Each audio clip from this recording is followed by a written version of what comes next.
Et tu savais que pour le dernier Assassin's Creed, Origins, qui se passe dans l'Égypte antique, ils ont prévu une version éducative pour 2018. Travaillée avec des égyptologues, la version sera sans combat et aura comme but de découvrir l'Égypte antique. C'est pas cool? Je crois que je vais t'emprunter ton jeu là.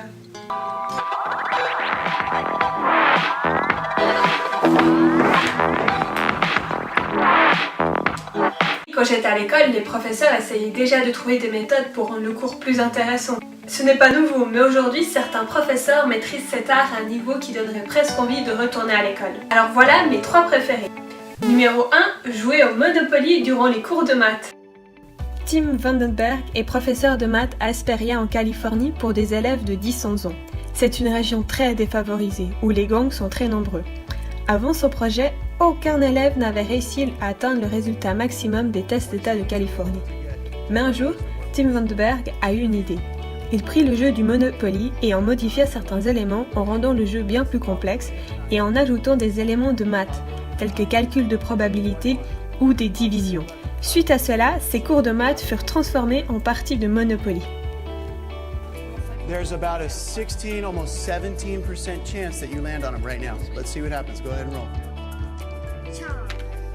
9, there it is. 9, he did it.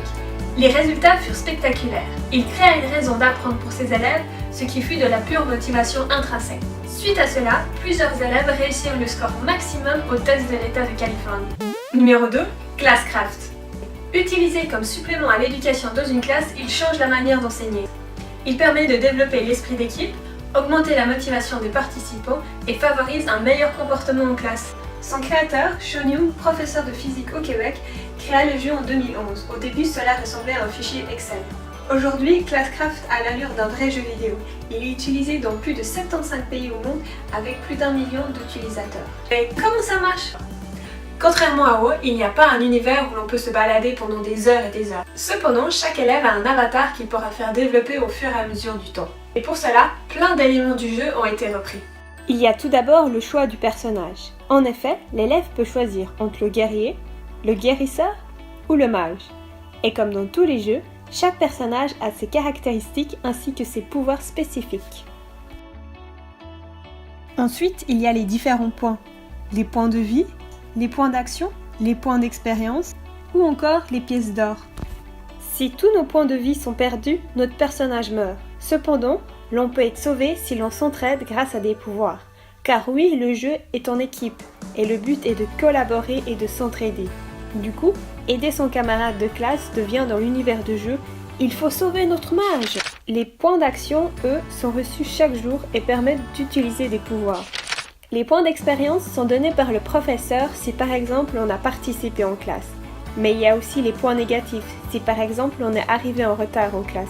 Cumulés, ils permettent de faire augmenter le niveau de son personnage, ce qui lui donne accès à de nouveaux pouvoirs tels qu'avoir le droit de manger en classe ou par exemple avoir du temps supplémentaire lors d'un test. Finalement, les pièces d'or permettent de personnaliser notre personnage.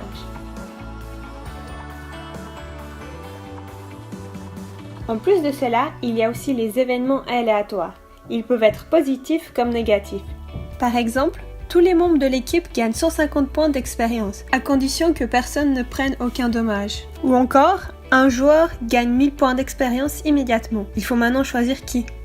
Ou encore, un joueur au hasard prend tous les dommages pour toute la classe, mais en échange gagne 300 points d'expérience. Mais ce qui fait que le jeu fonctionne, c'est que chaque professeur peut paramétrer le jeu selon l'objectif qu'il vise avec sa classe. Le but est vraiment d'influencer les règles de vie en classe. Il peut donc paramétrer le jeu pour récompenser les comportements qu'il souhaite. Pour citer un exemple, Sophie Martin, étudiante en master, a pu tester le jeu dans une classe d'intégration à Chiètre.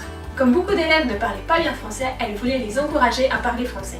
C'est ainsi qu'elle paramétra le jeu de manière à faire gagner des points à chaque fois que l'élève participait en français, à lui faire perdre des points chaque fois qu'il parlait dans une autre langue. Pour tout ça, les parents peuvent aussi participer. Ils peuvent se connecter avec un profil parent pour voir ce que leurs enfants ont fait durant la journée. Et s'ils le souhaitent, ils peuvent même les récompenser avec des pièces d'or. Pour en savoir plus, le mieux c'est d'aller sur classcraft.com. Mais je vous ai aussi mis quelques autres liens en commentaire. Numéro 3, Quest to Learn. Quest to Learn, c'est plus qu'un jeu, c'est même une école publique à Manhattan, New York. L'école a ouvert ses portes en 2009 et elle n'a rien à voir avec une école traditionnelle. En effet, il n'y a ni notes ni classement, il y a uniquement des niveaux. Ensuite, le concept a 7 éléments de base.